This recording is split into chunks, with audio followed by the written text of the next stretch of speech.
अस्सलाम वालेकुम स्टूडेंट्स। आज जो है क्लास फर्स्ट ईयर और जो है ना हमारा क्वेश्चंस और आंसर्स का जो है वो डे है। सही है। सब्जेक्ट जो है वो बायोलॉजी है। सही है। अभी कुछ स्टूडेंट्स जो है उन्होंने रिसेंट में जो है ना मतलब कमेंट्स बॉक्स में क्वेश्चंस किए हैं और कहा है कि सर प्लांट्स क्या होते हैं, व्हाट आर द प्लांट्स। सही है। अभी प्लांट्स जो होते हैं ना वो क्या होते हैं, जिन्हें उर्दू में हम कहते हैं पौधे। सही है। अब प्लांट्स क्या होते हैं, plants actually are the multi cellular. सही है। मल्टी सेलुलर होते हैं, यूकैरियोट्स होते हैं। सही है। और उसके बाद ये क्या होते हैं, फोटोसिंथेटिक होते हैं, ऑटोट्रॉफ होते हैं। Autotroph, photosynthetic. और प्लस में क्या होता है, इनमें प्लांट्स में जो होती है ना वो दो जनरेशन्स होती हैं, जिनको हम क्या कहते हैं, जिन जनरेशन्स को जो है ना हम कहते हैं हेट्रोमॉर्फिक अल्टरनेशन ऑफ जनरेशन। सही है। दो जनरेशन्स कौन सी होती हैं, एक होती है गेमेटोफाइटिक जनरेशन और एक होती है इनके पास स्पोरोफाइट जनरेशन। सही है। तो इसीलिए प्लांट्स जो होते हैं ना shows the heteromorphic alternation of generation.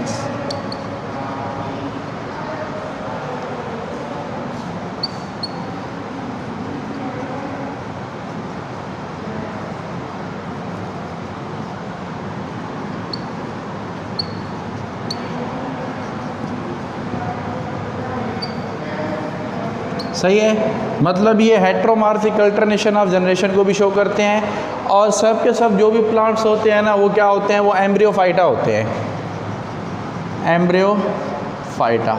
अभी एम्ब्रियोफाइटा का मतलब ये होता है कि ये एम्ब्रियो की फॉर्मेशन करते हैं। सही है।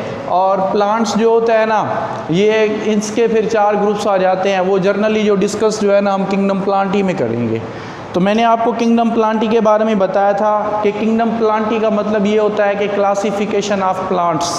सही है। मतलब हम प्लांट्स की क्या करते हैं, क्लासिफिकेशन करते हैं। सही है। अभी ये प्लांट्स की जो है ना वो डेफिनेशन है। अभी ऐसे ही जो है क्या है, एनिमल्स की डेफिनेशन भी है। अभी एनिमल्स क्या होते हैं, एनिमल्स जो होते हैं ना वो सब के सब मल्टी सेलुलर होते हैं। एनिमल कभी भी यूनिसेलुलर नहीं होता, ये बात याद रखें। सही है ना। नाउ 5 किंगडम क्लासिफिकेशन के मुताबिक एनिमल्स जो होते हैं वो क्या होते हैं, मल्टी सेलुलर होते हैं। हाँ, आप 2 किंगडम सिस्टम क्लासिफिकेशन है ना, जो 2 किंगडम क्लासिफिकेशन है उसमें जो यूनिसेलुलर होते हैं उनको भी जो है ना हम कंसीडर करते हैं क्या, मतलब animals. But now 5 kingdom system में हम क्या करते हैं, एनिमल्स जो होते हैं ना वो हमेशा क्या होते हैं, मल्टी सेलुलर होते हैं। सही है। अब मल्टी सेलुलर, सही है, यूकैरियोट्स। प्लस में जो होते हैं ना ये हेट्रोट्रॉफ होते हैं, इंजेस्टिव हेट्रोट्रॉफ होते हैं।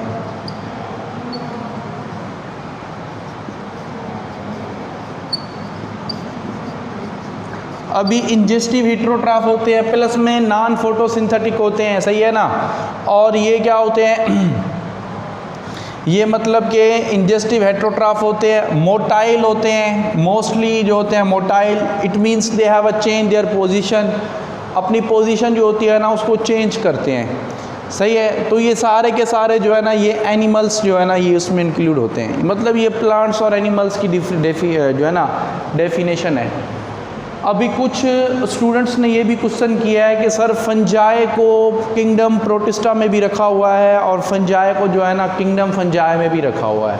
तो एक्चुअली सब की सब जो फंजाई है उनको किंगडम फंजाई में क्यों नहीं रखा, कुछ फंजाई को प्रोटिस्टा में क्यों रखा हुआ है। एक्चुअली क्या है कि जो फंजाई का जो एंसिस्टर है ना, एंसिस्टर ऑफ फंजाई जो है ना वो वाटर मोल्ड है। वाटर मोल्ड क्या होता है, वो एंसिस्टर है किसका, जो यू फंजाई, जो अभी की जो फंजाई है, जो किंगडम फंजाई से बिलोंगिंग रखते हैं। सही है। तो उनका जो एंसेस्टर जो है ना वो कहाँ पर पड़ा हुआ है, वो किंगडम प्रोटिस्टा में पड़ा हुआ है। सही है। किंगडम प्रोटिस्टा में जो है ना वो उनका जो है एंसेस्टर है। तो उनके एंसेस्टर जो है वो कहाँ पर है, वो किंगडम प्रोटिस्टा में रखे हुए हैं। और वो जो फंजाई जो किंगडम प्रोटिस्टा में रखी हुई है ना उसकी जो सेल वॉल जो है ना वो सेल्यूलोज की बनी हुई है। सही है। और किंगडम फंजाई में जो फंजाई पड़ी है उसकी जो सेल वॉल है ना वो काइटिन की बनी होती है। चिटिन, काइटिन, समझ रहे हैं ना। काइटिन क्या होता है, काइटिन एक्चुअली जो है ना polymer of N acetyl ग्लूकोसेमाइन।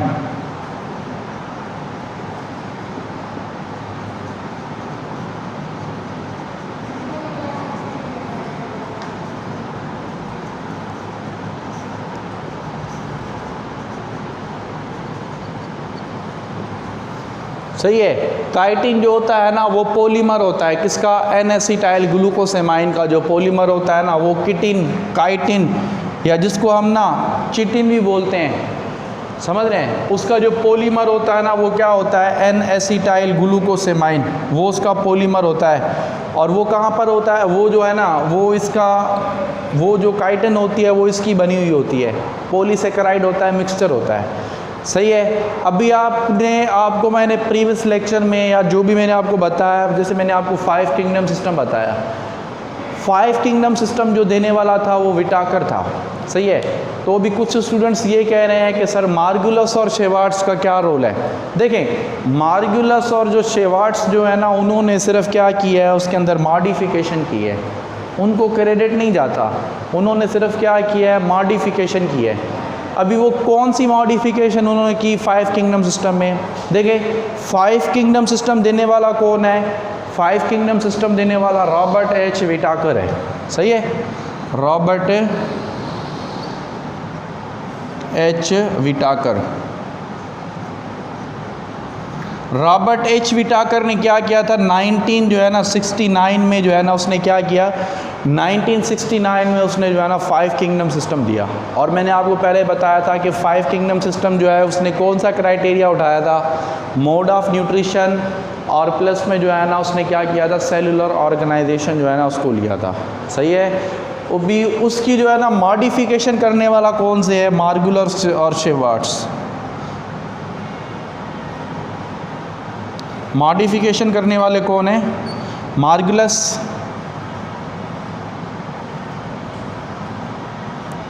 And शेवार्ट्स।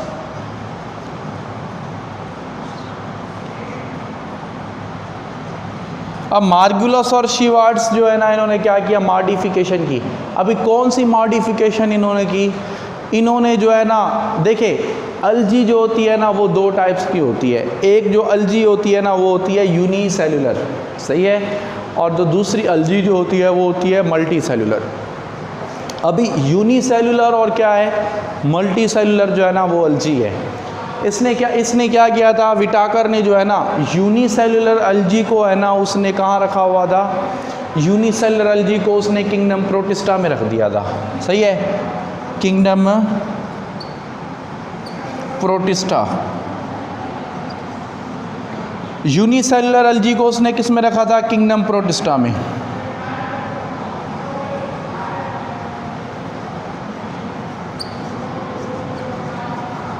सही है। और मल्टी सेलुलर अलजी जो थी ना उसने कहाँ पर रख दी थी, मल्टी सेलुलर अलजी को जो है ना उसने किंगडम प्लांटी में रखा था।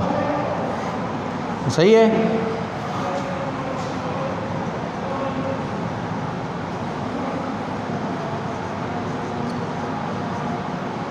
अब मल्टी सेलुलर अलजी को उसने किंगडम प्लांटी में रख दिया, और जो यूनिसेलुलर अलजी जो है ना उसको उसने किंगडम प्रोटिस्टा में रखा।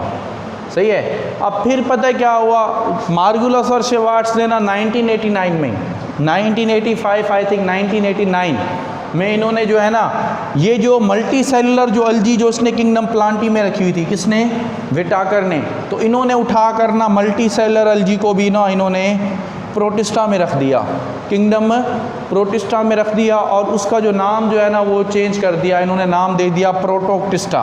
क्या नाम दे दिया, प्रोटोक्टिस्टा। अभी Protoctista actually new name of protista.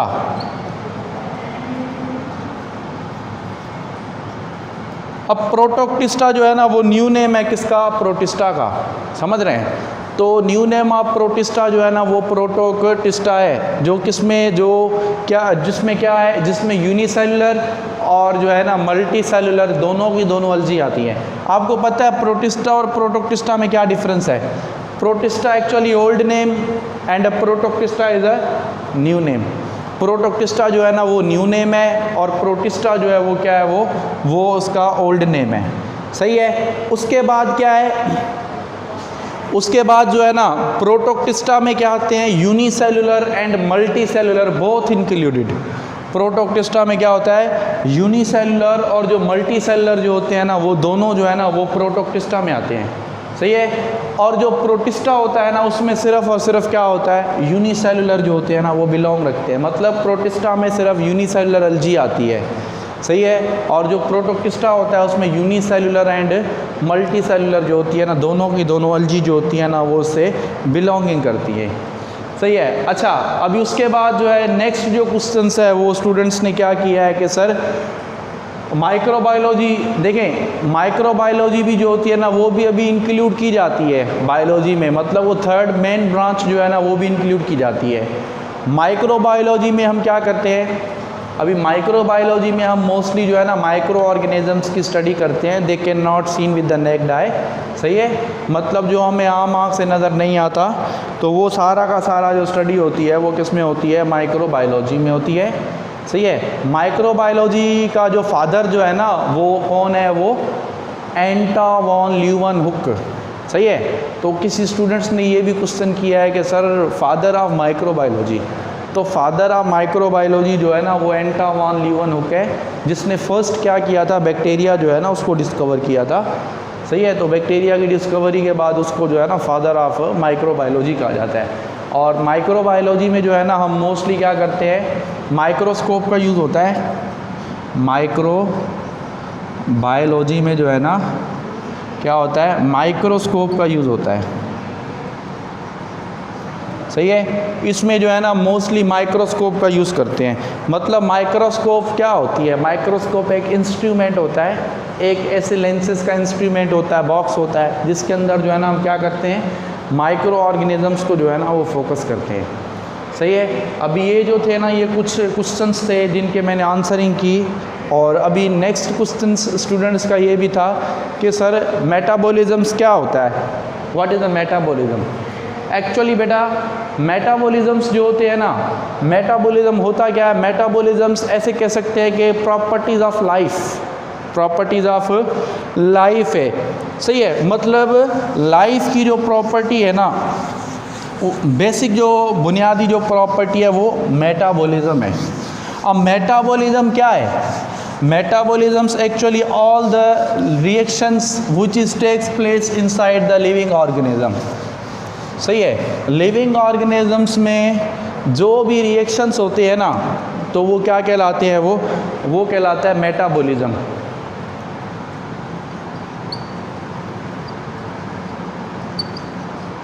अब मेटाबॉलिज्म आप ऐसे कह सकते हैं कि जो भी रिएक्शंस हमारी बॉडी में होते हैं ना, लिविंग ऑर्गेनिजम्स की बॉडी में जो भी रिएक्शंस होते हैं तो वो सब के सब क्या कहलाते हैं, मेटाबॉलिज्म कहलाते हैं। तो all the reactions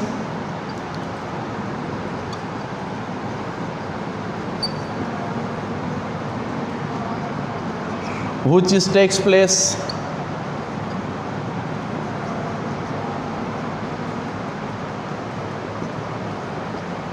inside the living organism।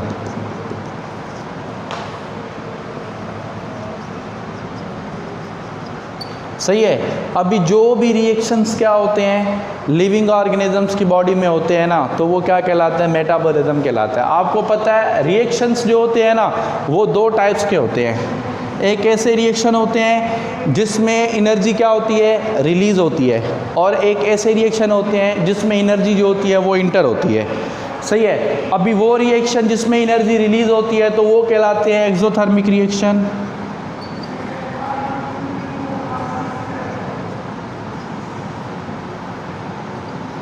सही है। अभी वो जो क्या होते हैं कोई ऐसा रिएक्शन जिसमें एनर्जी इंटर हो रही हो किसी सिस्टम में, तो वो जो है वो कहलाएंगे एंडोथर्मिक रिएक्शन।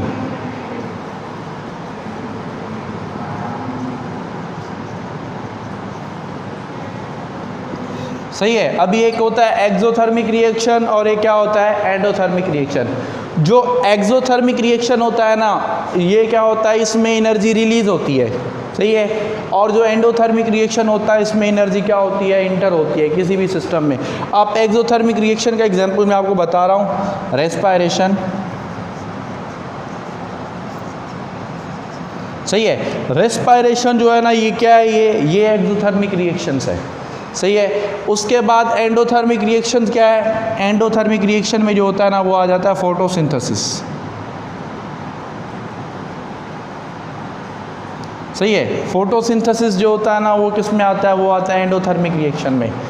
सही है। अभी आप ऐसे समझ लें कि जो मेटाबॉलिज्म होता है ना, उसके भी 2 टाइप्स होते हैं।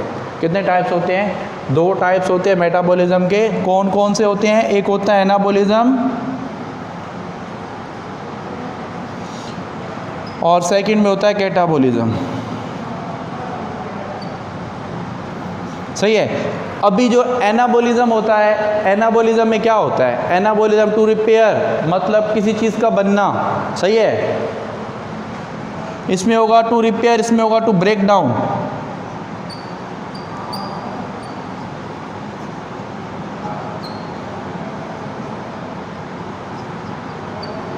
आपकी बॉडी में 2 टाइप्स के रिएक्शन होते हैं, या तो कोई चीज़ बन रही होती है, या तो बनी हुई चीज़ क्या होती है?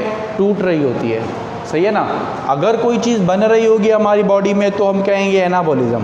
जैसे फॉर एग्जांपल हमारी बॉडी में प्रोटीन बन रही है, तो प्रोटीन बनाने वाला जो क्या होता है? प्रोटीन्स किससे बनती है? प्रोटीन का मोनोमर जो होता है वो अमाइनो एसिड होता है। क्या होता है? Amino acids. सही है। अभी अमाइनो एसिड्स जो है ना वो मिलकर क्या बनाएंगे? वो मिलकर जो है ना प्रोटीन्स को बनाएंगे। अमाइनो एसिड्स मिलकर क्या बनाएंगे? प्रोटीन्स बनाएंगे। अभी देखिए अमाइनो एसिड्स एक्चुअली मोनोमर है, तो मोनोमर मिलकर क्या बनेगा? पॉलीमर बनेगा ना। तो ये जो है ना ये क्या कहलाएगा? ये कहलाएगा एनाबॉलिज्म। सही है। अब फॉर एग्जांपल ये क्या है? ये एनाबॉलिज्म का एग्जांपल है, मतलब अमाइनो एसिड्स मिलकर प्रोटीन बनाते हैं। या फॉर एग्जांपल जो है ना मोनोसैकेराइड मिलकर क्या बनाएंगे? पॉलीसैकेराइड बनाएंगे। जैसे मोनोसैकेराइड का एग्जांपल क्या है? मोनोसैकेराइड मिलकर क्या बनाएंगे? पॉलीसैकेराइड।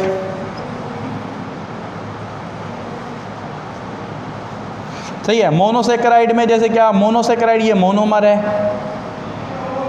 सही है। और जो पॉलीसैकेराइड क्या है? वो पॉलीमर है। तो मोनोसैकेराइड मिलकर क्या बना रहे हैं? पॉलीसैकेराइड। ये भी एनाबॉलिज्म है। क्या कहलाएगा? एनाबॉलिज्म। मतलब एनाबॉलिज्म में जो होता है ना किसी चीज़ का बनना, किसी चीज़ का क्या होना? बनना। समझ रहे हैं ना। मतलब अमाइनो एसिड मिलकर क्या बनाएंगे? प्रोटीन बनाएंगे। मोनोसैकेराइड मिलकर क्या बनाएंगे? पॉलीसैकेराइड बनाएंगे। अभी ऐसे ही जो है ना कैटाबॉलिज्म में क्या होता है? कैटाबॉलिज्म में प्रोटीन्स जो है ना वो ब्रेक डाउन हो जाए।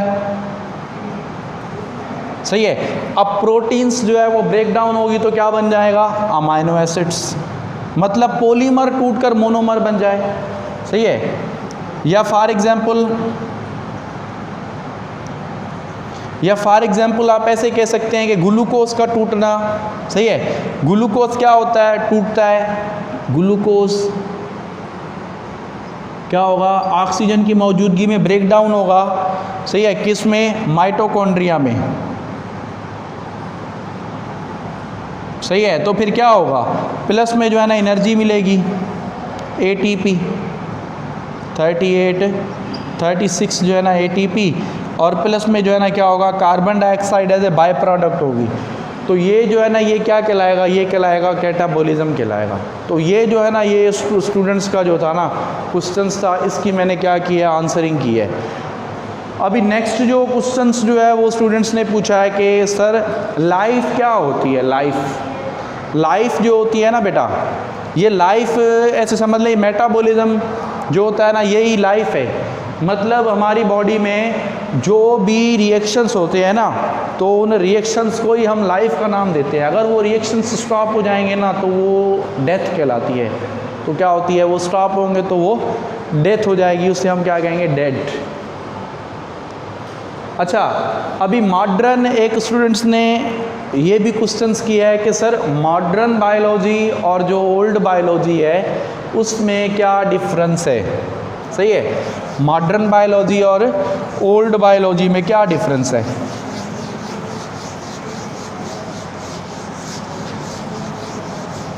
अभी मॉडर्न बायोलॉजी और ओल्ड बायोलॉजी में क्या कॉन्सेप्ट है? क्या डिफरेंस होगा? मॉडर्न बायोलॉजी में जो है ना और ओल्ड बायोलॉजी में हम क्लासिफिकेशन करते थे। सही है। ओल्ड बायोलॉजी में हम क्या करते हैं? क्लासिफिकेशन करते हैं सिर्फ लिविंग ऑर्गेनिज्म की।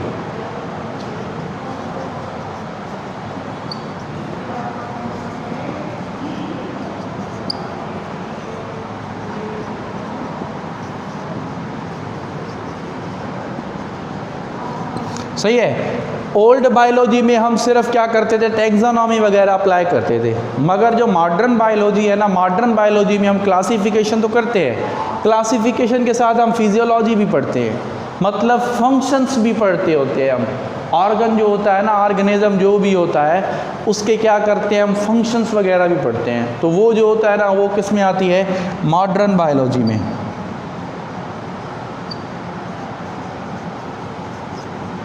मॉडर्न बायोलॉजी में हम क्या करते हैं, फंक्शंस जो होते हैं ना ऑफ एन ऑर्गन,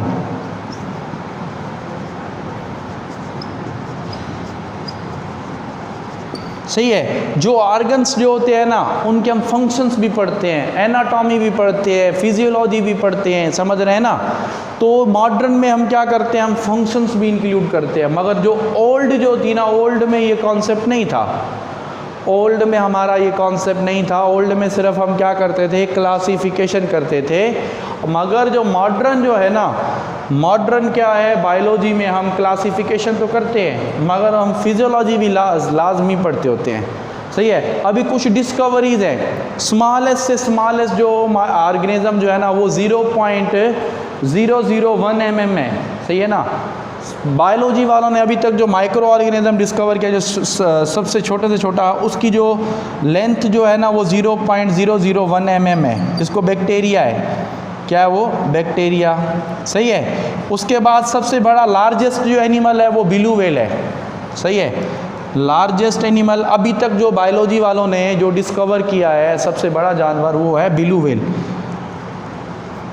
लार्जेस्ट जो है ना एनिमल्स वो क्या है, ब्लू व्हेल है, सही है। जो अप टू 40 मीटर्स तक क्या है इसकी लेंथ, 40 मीटर जो है ना इसकी लेंथ है, सही है। और 1,60,000 kg जो है ना इसका वेट है, 1,60,000 kg क्या है इसका वेट है। मतलब ये 40 मीटर्स की और जो है ना about 1,60,000 it's a weight, clear. तो सबसे बड़ी जो है ना यही अभी तक जो है डिस्कवर हो सकी है, सही है। उसके बाद जो है ना प्लांट्स में सबसे बड़ा, सबसे टालेस्ट जो ट्री होता है ना वो होता है रेडवुड, सही है। टालेस्ट ट्री क्या नाम है उसका, टालेस्ट जो ट्री होता है उसको बोलते हैं रेडवुड। रेडवुड, रेडवुड का जो दूसरा नाम है ना वो है सेक्वा, सिक्वा। सेक्वा जो होता है वो क्या है, वो रेडवुड का जो है ना वो नाम है, सही है, जिसको हम सिक्वा भी कहते हैं। और सेक्वा जो होता है वो किससे आता है, वो रेडवुड में आता है। अबाउट जो है ना ये 300 फीट तक जो है ना, 300 फीट तक जो है ना इनकी लंबाई होती है। और ये जो होते हैं ना ये किससे बिलोंगिंग रखते हैं, ये जो है ना जिम्नोस्पर्मा,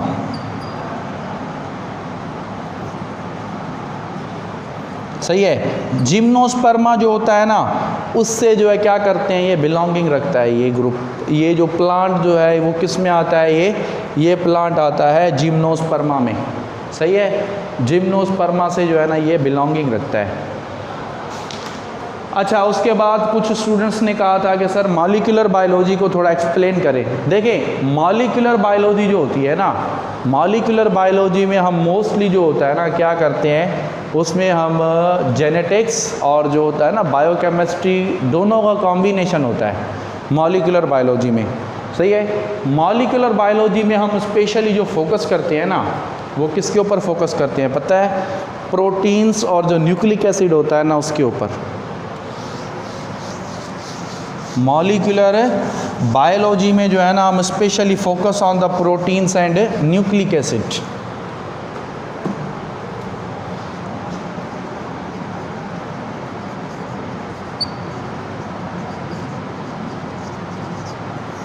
मॉलिक्यूलर बायोलॉजी में जो है ना हम क्या करते हैं, प्रोटीन्स और जो न्यूक्लिक एसिड होता है ना उस पर फोकस करते हैं।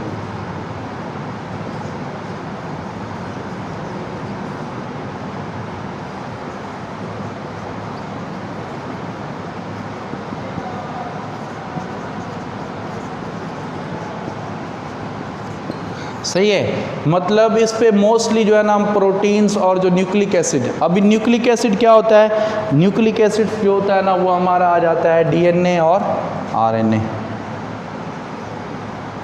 डीएनए एंड आरएनए, सही है। जो न्यूक्लिक एसिड्स जो होते हैं ना उसमें हमारा डीएनए और क्या आता है, आरएनए आता है, तो उस पर जो है ना हमारा क्या होता है, मोस्टली फोकस होता है। आप ऐसे भी कह सकते हैं कि मॉलिक्यूलर बायोलॉजी जो है ना वो कॉम्बिनेशन है, सही है, combination of genetics and biochemistry.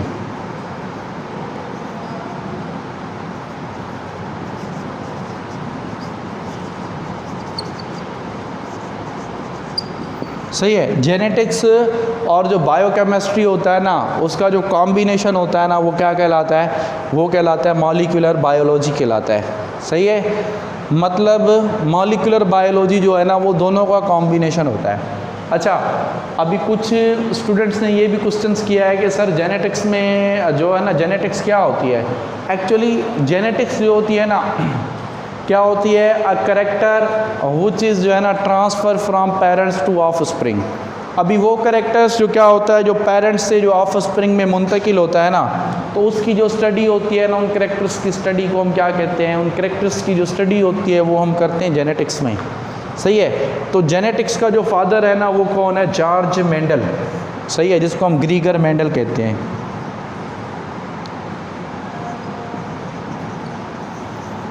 अभी ग्रीगर मेंडल जो है वो क्या है, वो फादर ऑफ जेनेटिक्स है, समझ रहे हैं। तो फादर ऑफ जेनेटिक्स जो है वो ग्रीगर मेंडल है, जिसने क्या किया है, जिसने जो है ना करेक्टर्स के बारे में बताया था, और इसका जो एक्सपेरिमेंटल ऑर्गेनिज्म जो था ना वो था पी प्लांट। सही है, ये पी प्लांट्स जो है ना उसके बारे में ये स्टडी कर रहा था ग्रीगर मेंडल। और उसके बाद जो है अभी कुछ स्टूडेंट्स ने जो है ना ये भी क्वेश्चंस किया है कि सर जो मतलब कि माइक्रोबायोलॉजी तो मैंने आपको बता दिया, सही है। अभी उसके बाद जो है ना मतलब कि बायोटेक्नोलॉजी, देखिए बायोटेक्नोलॉजी जो होती है ना वो क्या होती है, बायो का मतलब होता है लाइफ, टेक्नोलॉजी का मतलब होता है टेक्निक्स, मतलब techniques apply on the life. सही है, अभी वो टेक्नोलॉजी जो लाइफ पर अप्लाई की जाए तो वो क्या कहलाती है, बायोटेक्नोलॉजी कहलाती है। तो बायोटेक्नोलॉजी जो है ना वो क्या है, उसने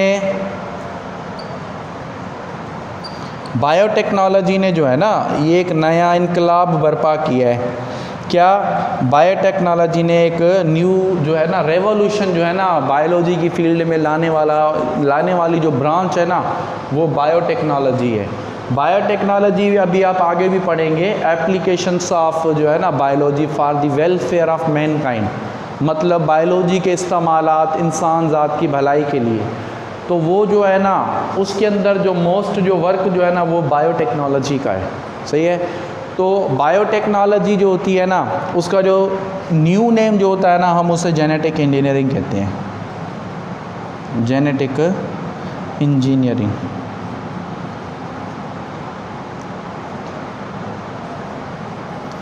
जेनेटिक इंजीनियरिंग भी कहते हैं इसको, मैनिपुलेशन ऑफ डीएनए भी कहते हैं।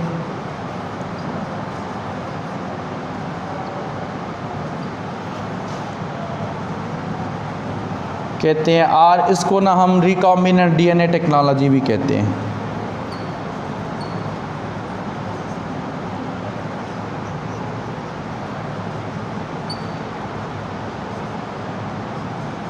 सही है, तो ये सारा का सारा जो है ना किस में आता है, बायोटेक्नोलॉजी में, या जेनेटिक इंजीनियरिंग, या मैनिपुलेशन ऑफ डीएनए, या रिकॉम्बिनेंट क्या कहलाती है, ये डीएनए टेक्नोलॉजी कहलाती है। तो सारा का सारा ये बायोलॉजी में आता है। अभी स्टूडेंट्स नेक्स्ट क्लास जो है आपको जो भी क्वेश्चंस वगैरह समझ में नहीं आ रहे, या कोई टॉपिक्स में कोई डिफ़िकल्टी है, या मतलब रिपीट करवाना चाहते हैं कोई टॉपिक्स, तो आप कमेंट्स बॉक्स जो है ना उसके अंदर फर्दर जो है ना वो लिखा हुआ है उसके अंदर क्वेश्चंस करें। सही है, या आपको जो भी इन्फॉर्मेशन चाहिए सही है बायोलॉजी के बारे में तो वो आप लिखें, इंशाल्लाह जो है ना आपको आंसरिंग जो है ना उसकी होगी। ओके, अल्लाह हाफ़िज़।